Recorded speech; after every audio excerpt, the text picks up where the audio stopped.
ქალაქ ოზურგეთის მუნიციპალიტეტის საკრებულოს ხთომაზე დეპუტატებმა ფოლკლორის ცენტრის დაფინანსების გაზრდას უყარეს კენჭი. ქალაქ ოზურგეთის მუნიციპალიტეტის 2017 წლის ბიუჯეტში რამდენიმე ცვლილება განხორციელდა. საგზაო ინფრასტრუქტურის მშენებლობა, რეაბილიტაცია და მოვლა შენახვა გაიზარდა 825.100 ლარით. კეთილმოწყობის სამუშაოები შემცირდა 866.600 ლარით. განხორციელებული ცვლილებების შედეგად წარმოშობილი ეკონომია 41.500 ლარი მიმართულია ფოლკლორის სახელმწიფო ცენტრის დასაფინანსებლად სალოტბარო სკოლების აღდგენისთვის. ეს არის ურთიერთშეთანხმების მემორანდუმზე მიღებული გადაწყვეტილება. ჩვენ დავაარსეთ ოზურგეთის ეროვნულ წარმომადგენლობა, მოქმედებს სალოტბარო სკოლა, რომელიც არის საფეხურებრივი სამსაფეხური გაგვაჩნია. აქედან 60%-ს დაფინანსების ახორციელებს საქართველოს კულტურისა და ძეგლთა დაცვის სამინისტრო, ხოლო 40%-ს ადგილობრივი მუნიციპალური ქალაქის მერია.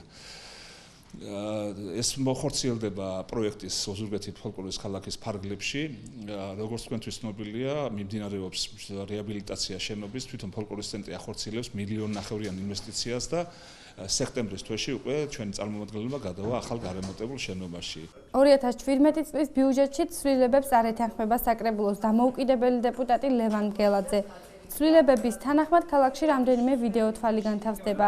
ლევან გელაძის თქმით, ქალაქში ვიდეოკამერების დაყენების ნაცვლად ამ თანხით შესაძლებელი იყო თუნდაც ერთი შუქნიშნის მონტაჟი, რასაც არ ეთანხმება საკრებულოს თავმჯდომარე გელა კობალაძე.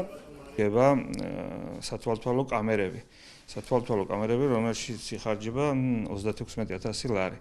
ეს სათვალთვალო კამერები არის თითქოს და ჩემთვის ჯერ არ მომიწოდიებიათ ეს წერილი, ალბათ გამოვითხოვ.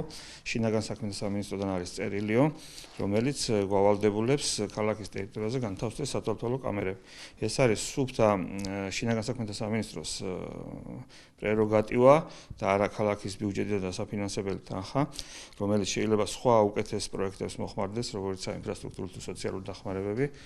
და ჩემის აზრით ვთვლი, რომ ეს თანხა ამ მიზნით არ უნდა იქნეს გამოყენებული. შინაგან საქმეთა სამინისტროს თავისი ფუნქცია აქვს ამ შემთხვევაში ქალაქში საჭიროებას წარმოადგენს სათვალთვალო კამერები, რომელიც განლაგდება იმ პერიმეტრზე, სადაც უფრო ინტენსიური მოძრაობა, რომელიც დაარეგულირებს მოძრაობას, როდესაც იცის მძღოლმა რომ არის იქ ვიდეო კონტროლი, რა თქმა უნდა, იქნება უფრო ფრთხილი და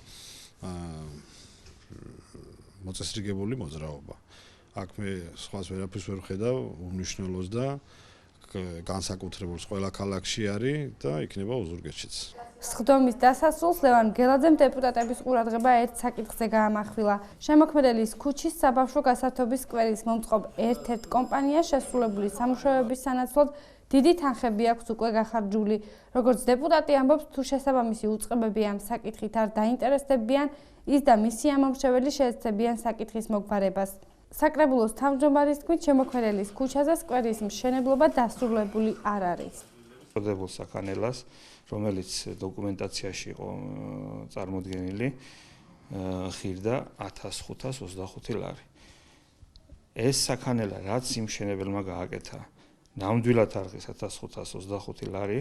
აგი არის ექსპერტების საქმე და რამდენად შეაფასებენ ამ ეგრეთ წოდებულ საქანელას მე არ ვიცი, მაგრამ კიდევ უფრო გასაკვირია ის, რომ საექსპერტო დასკვნა, რომელიც თან ერთვის ამ სამუშაოების შესრულებას, ამბობს, რომ ეს სამუშაოები შესრულებულია დამაკმაყოფილებლად. და მხოლოდ 36 ლარია მოკლებული, კორექტირებული ხარჯაღრიცხვის გამო მთლიან ღირებულებას. თანხა ათვისებული აქვს სრულიად შემსრულებელ ფირმას და მე ვითხოვ, რომ გონივრულ ვადაში მოხდეს ამ დარღვევების და ამ უმსგავსოების აღმოფხვრა.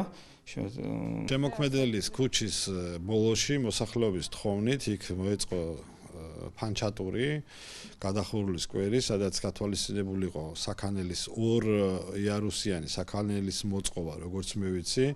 იქ არის ადგილზე დღესდღეობით 1, ამას მოვიკითხავთ თუ რატო არ არის მეორე და შესაბამისად ალბათ მოაწესრიგებს მშენებელი, ვისაც ქონდა ეს ვალდებულება აღებული. როგორც ბატონ ლევანი ამბობს, თანხები ზარიან არარეალურია, თუნდაც ეხლა ასე დეტალურად ნამდვილად არა ვარ ჩართული, გარკვეული ამ საკითხში, მართალი რო გითხრათ, მოვიკითხო, მე ადგილზე ვიყავი თვითონ მისული, იქ როგორც ბატონმა ლევანმა დახატა დღეს საკრებულოს ხთომაზე ასეთი პროტესტი მოსახლეობის მხრიდან არ ყოფილა, პირიქით მადლობელები არიან, უბრალოდ მოითხოვეს, თხოვნა არის მათი, რომ იქნებ ერთი საქანელა კიდე დაემატოს აი იმ პროექტს, რა პროექტითაც არის განხორციელებული, სამუშაო შესრულებული და დანარჩენი კიდე მივადენებ თვალყურს და თუ რაიმე ხარვეზია, იქნება გამოსწორებული.